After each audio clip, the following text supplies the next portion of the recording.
दोस्तों, कहते हैं कि अगर किसी देश को कमजोर समझकर उस पर दबाव बनाने की कोशिश की जाए तो वह या तो झुक जाता है या फिर वो देश भारत होता है। आज का भारत न तो झुकता है और न ही किसी की धमकियों से डरता है, और यह बात अब पूरी दुनिया समझ रही है, चाहे वह अमेरिका जैसा सुपर पावर हो या यूरोपीय यूनियन जैसा विशाल संगठन। हाल ही में जो कुछ हुआ वह भारत की वैश्विक स्थिति को लेकर एक बहुत बड़ा प्रमाण है।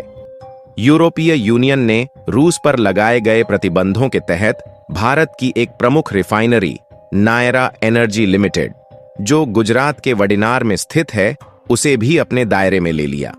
यह रिफाइनरी भारत की दूसरी सबसे बड़ी रिफाइनरी है और ऊर्जा सुरक्षा के लिहाज से बेहद महत्वपूर्ण है। यूरोपीय यूनियन का यह कदम न केवल भारत की ऊर्जा आपूर्ति पर असर डालने की कोशिश थी, बल्कि एक कूटनीतिक चुनौती भी। लेकिन भारत ने जो प्रतिक्रिया दी वह एक परिपक्व, सशक्त और आत्मनिर्भर राष्ट्र की छवि को दर्शाता है। दोस्तों, वीडियो शुरू करने से पहले आपसे एक छोटी सी गुजारिश। अगर आपको लगता है कि भारत को इस तरह के वैश्विक मामलों में सशक्त आवाज की जरूरत है और आप चाहते हैं कि ये सच्चाई और भी लोगों तक पहुंचे, तो इस वीडियो को अब भी लाइक करें, चैनल को सब्सक्राइब जरूर कर लें।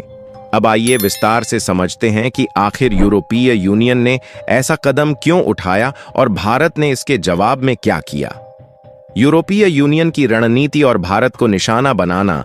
रूस यूक्रेन युद्ध के बाद पश्चिमी देशों ने रूस की आर्थिक रीढ़ यानी उसके तेल और गैस सेक्टर को निशाना बनाना शुरू किया।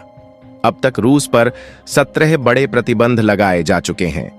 18वां प्रतिबंध पैकेज हाल ही में घोषित किया गया और इसमें पहली बार भारत की एक रिफाइनरी को भी निशाने पर लिया गया।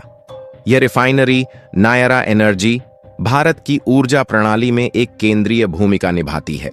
इसकी प्रोसेसिंग क्षमता करीब 20 मिलियन मीट्रिक टन सालाना है। यहां रोजाना लगभग 4,50,000 बैरल कच्चा तेल रिफाइन होता है। इसकी खास बात यह है कि यह न केवल भारत की घरेलू जरूरतें पूरी करती है, बल्कि दक्षिण एशिया, यूरोप और मिडिल ईस्ट को पेट्रोलियम प्रोडक्ट्स एक्सपोर्ट भी करती है। यही वजह है कि यूरोपीय देश जो रूस से सीधा तेल नहीं ले सकते, भारत से रिफाइंड उत्पाद खरीदते हैं। आंकड़ों के मुताबिक पिछले एक साल में यूरोप को भारत से डीजल और अन्य पेट्रोलियम प्रोडक्ट्स का निर्यात 2000% तक बढ़ चुका है। दूसरों पर थोप रहे हैं भारत ने जिस तरह सस्ते रूसी तेल को रिफाइंड करके यूरोप को भेजा, उससे यूरोप को फायदा ही हुआ। लेकिन अब उसी यूरोप ने रूस के नाम पर भारत की कंपनी पर प्रतिबंध लगाने की कोशिश की। यह एक साफ संकेत है पश्चिमी देशों का दोहरा रवैया। एक और अमेरिका खुद रूस से टाइटेनियम जैसी रणनीतिक धातु खरीद रहा है। यूरोप आज भी रूस से LNG लिक्विफाइड नेचुरल गैस आयात कर रहा है। लेकिन भारत अगर अपनी जरूरतों के लिए ऐसा करता है तो उसे दबाव में लाने की कोशिश की जाती है। ये सिर्फ राजनीतिक नहीं बल्कि व्यापारिक पाखंड है। भारत का जवाब केवल 12 घंटे में, लेकिन इस बार भारत चुप नहीं रहा। विदेश मंत्रालय ने सख्त शब्दों में बयान दिया कि भारत किसी भी एक तरफा प्रतिबंध का समर्थन नहीं करता, विशेषकर वे जो किसी तीसरे देश द्वारा लगाए जाएं और जिनका असर भारत की संप्रभुता और आर्थिक हितों पर हो। सिर्फ 12 घंटे के भीतर भारत की कूटनीतिक प्रतिक्रिया ने यूरोपीय यूनियन को झकझोर दिया। यूरोपीय यूनियन के भारत स्थित प्रतिनिधि ने स्पष्ट किया कि उनका मकसद भारत के तेल व्यापार को रोकना नहीं है, और यह भी कहा कि इन प्रतिबंधों का भारत की सप्लाई चेन या इंपोर्ट पर कोई असर नहीं पड़ेगा। यानी कि जब भारत ने अंतर्राष्ट्रीय मंचों पर मजबूती से अपनी बात रखी तो उन्हें पीछे हटना पड़ा। WTO और अंतर्राष्ट्रीय व्यापार नीति का उल्लंघन। यह सवाल भी अहम है कि क्या यूरोपीय यूनियन ने नायरा एनर्जी को सैंक्शन करके WTO के नियमों का उल्लंघन किया?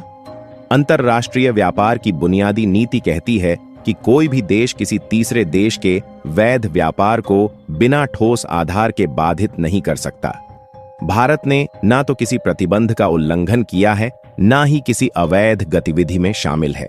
भारत में रिफाइंड किया गया तेल भारत में बना उत्पाद है और वह भारत की संपत्ति है जिसे वह किसी भी देश को निर्यात कर सकता है। भारत की ऊर्जा नीति पर असर।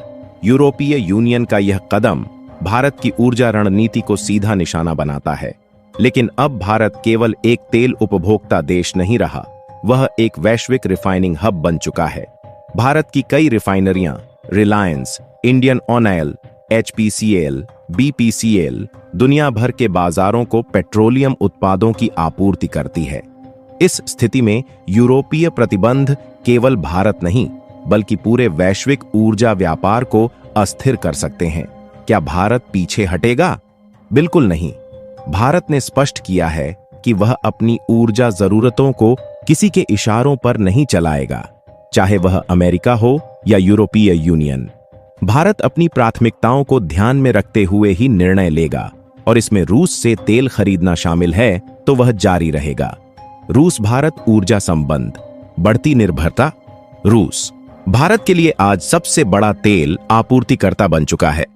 पश्चिमी देशों के प्रतिबंधों के कारण रूस भारत को डिस्काउंट रेट पर तेल दे रहा है, जिससे भारत को फायदा हो रहा है और आम नागरिकों को भी महंगाई से राहत मिल रही है।